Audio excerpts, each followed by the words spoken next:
is the bulk and the brain in physicist language, or the fifth dimension, and let me explain, is in the language of the movie, and let me explain what I mean by that. We're all accustomed to three spatial dimensions in our universe: east, west, north, south, and up, down. Time is a fourth dimension, and then in this movie, and in some very educated speculations about what really is going on in our universe, there is a fifth dimension that you and I have never experienced that leads out of our three dimensions into what is called the bulk, and I call that the out-back dimension. And in order to depict it, I have to remove one of our three dimensions. So I'm only showing you east, west, north, south. I've removed up, down. And now you see, so our universe looks like a sheet, a brain, a membrane. A brain is a physicist's name for short in place of membrane. Our universe is a membrane or a brain that lives in this higher dimensional bulk, this five-dimensional bulk.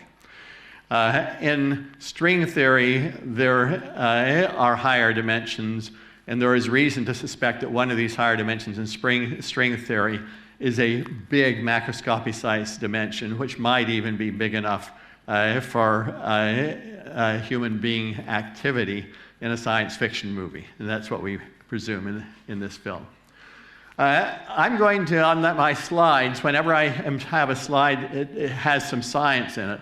I'm going to tell you, without verbally telling you about it, up in the right-hand corner, whether this is truth, we're really quite sure that the underlying science is the way I'm describing, or it is speculation, we're not sure, this is an educated guess, and it might be right, it might be wrong. So the bulk in the brain, the fifth dimension, is speculation.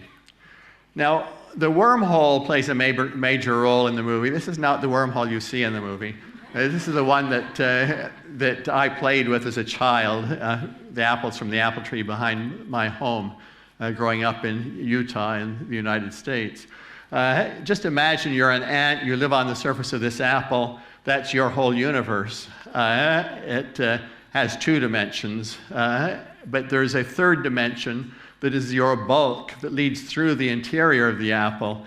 And you have a choice in going from the top of the apple to the bottom of whether to go through the exterior universe or go through the wormhole, which is a shorter trip.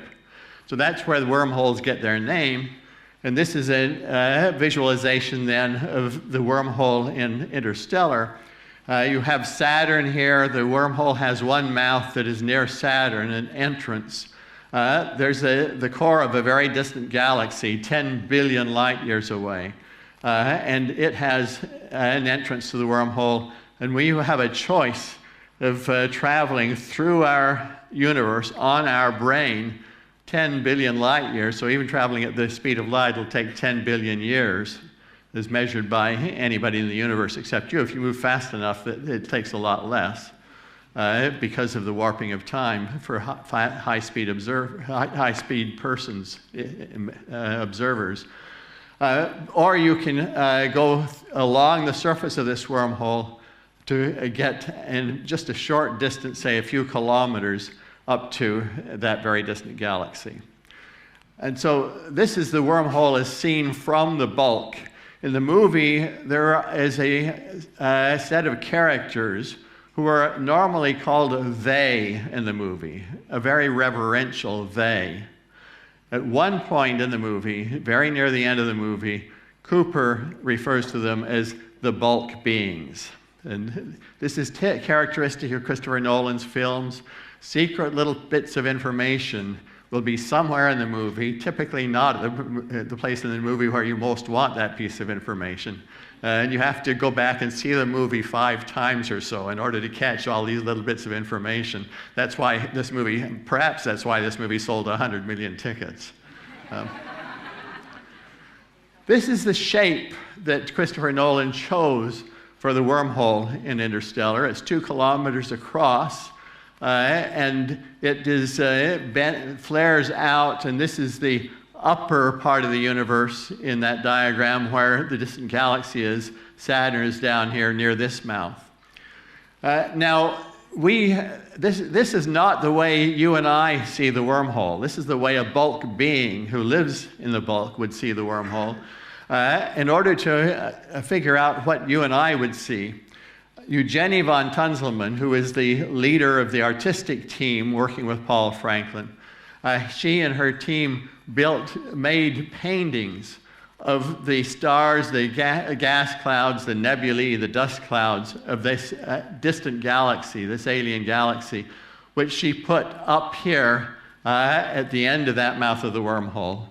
And then down here at this mouth, we had the familiar Saturn and the stars on the sky in the vicinity of Saturn. Then I constructed the equations that were required to propagate beams of light from those stars and nebulae and dust clouds through the wormhole to an IMAX camera. And I gave them to Oliver James, who is the chief scientist at Double Negative, Paul Franklin's company that has 1,000 employees in London and 200 employees in Singapore. It's a company that has done computer graphics, visual effects for the Harry Potter movies, for all of Christopher Nolan's movies. A superb team. So he's the chief scientist, and he programmed my equations to produce the images that the camera would see based on light that is coming from that distant galaxy. And here's what then you see looking in from the IMAX camera. It looks like a crystal ball, and you see the distant galaxy distorted in the interior of the crystal ball, sort of like looking at one of these crystal balls that has a little Santa Claus and some snowflakes inside. But instead you're seeing a distorted image of that entire distant galaxy. Now, I'm now going to show you a trip through this wormhole, this very same wormhole that was used to make that image, as computed, again, using my equations and Eugenie's paintings, and as computed by Oliver James. The wormhole is here. It's much closer to you than Saturn, and so it looks big, nearly as big as Saturn. That's just because Saturn's much farther away. You see two images of Saturn, one image here distorted, another image very distorted there. This image is produced by light beams that come around the wormhole on this side, that image by light beams that come around the wormhole on that side. That explains what you're seeing. This is the wormhole itself with the image of the distant galaxy there, and we're beginning our trip through the wormhole. There's no music here because this is not the thing that appeared in the final movie, as I will explain. But we're getting close to the entrance to the wormhole. We're entering the wormhole, we're in the wormhole, we're out the other side, and the trip is over.